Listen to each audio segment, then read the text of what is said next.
Assalamualaikum warahmatullahi wabarakatuh. Selamat pagi anak-anak. Apa kabar hari ini anak-anak? Semoga sehat selalu ya anak-anak. Baik.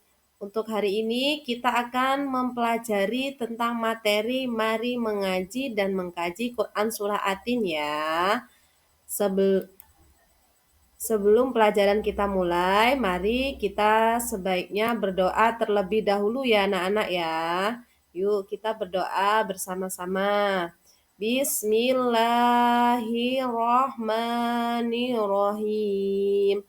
Rabbi zidni ilma warzuqni fahma waj'alni minas sholihin.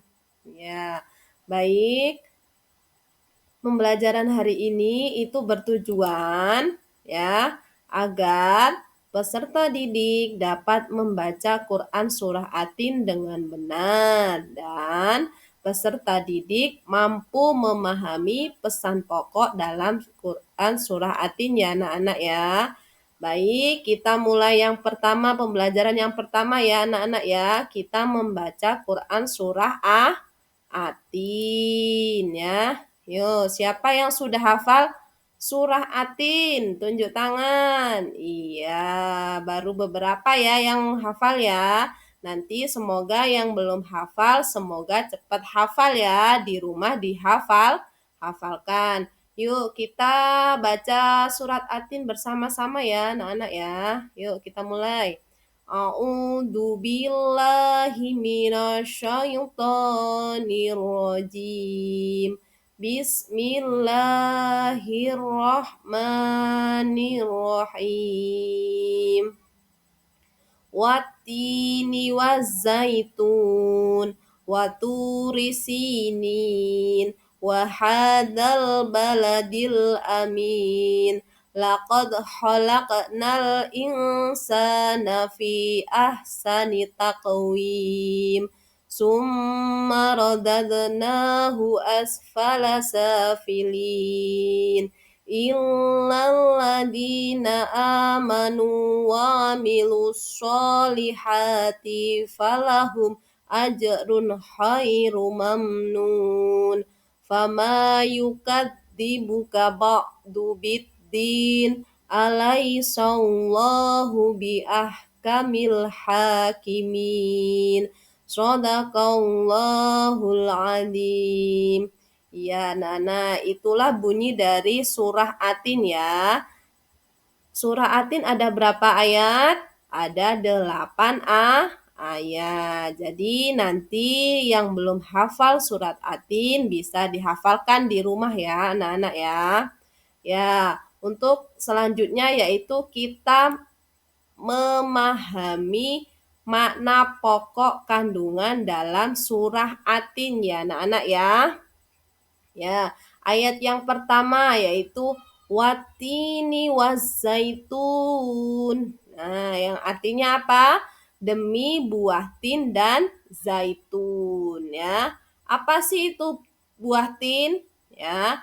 Jadi buah tin adalah buah yang enak dan lembut serta cepat dicerna dan enak. Nah, buah tin itu banyak manfaatnya loh ya. Nah, yang pertama bisa kayak menghaluskan fisik, terus mengencerkan dahak, bisa juga menggemukkan badan dan juga bisa menghancurkan batu pada saluran kencing ya.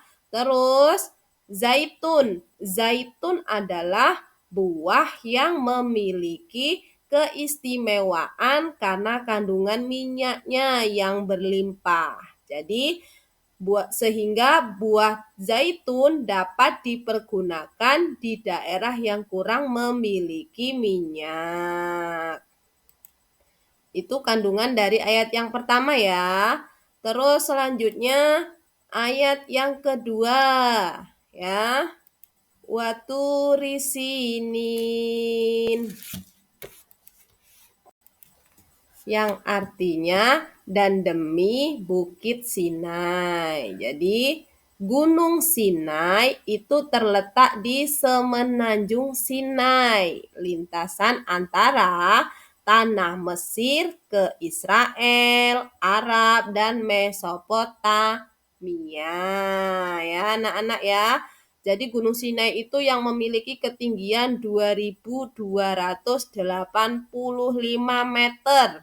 Ya, ini juga dikenal dengan nama Jabal Musa, Gunung Nabi Musa. Karena apa? Karena pertama Nabi Musa mendapat wahyu yaitu di gunung tersebut.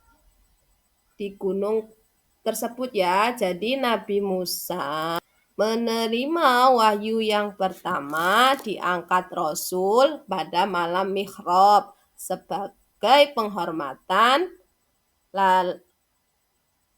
Sebagai penghormatan, kemudian Nabi Musa berhenti sebentar, lalu sholat di tempat tersebut ya.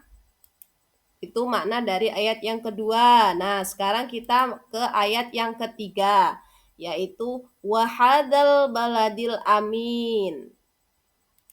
Yang artinya dan demi kota Mekah yang aman. Nah, kota Mekah adalah kota yang paling aman ya. Kota ini disebut kota aman karena apa? Karena siapapun yang memasukinya terjaga keamanan dan keselamatannya. Sekarang ayat yang keempat ya, yang bunyinya laqad khalaqnal insana fi ahsani taqwim, yang artinya sesungguhnya kami telah menciptakan manusia dengan sebaik-baiknya. Jadi Allah itu menjadikan manusia dalam sebaik-baik bentuk proses kejadian manusia. Jadi Allah itu telah menciptakan makhluknya dengan bentuk yang sebaik-baik. Ya, jadi kita harus banyak bersyukur ya, karena kita diciptakan oleh Allah dengan bentuk yang sebaik-baiknya. Terus kandungan dari ayat yang kelima yaitu yang bunyinya summa radadnahu asfala safilin, yang artinya kemudian kami kembalikan dia ke tempat yang serendah-rendahnya. Jadi Allah Subhanahu wa Ta'ala mengingatkan manusia sekalipun mereka sempurna, tetapi dapat turun derajatnya menjadi hina karena pengetahuan, sikap dan perilakunya apabila telah keluar dari aturan yang telah ditetapkan oleh Allah Subhanahu wa Ta'ala melalui Rasul-Nya. Itu pesan pokok dari ayat yang kelima ya.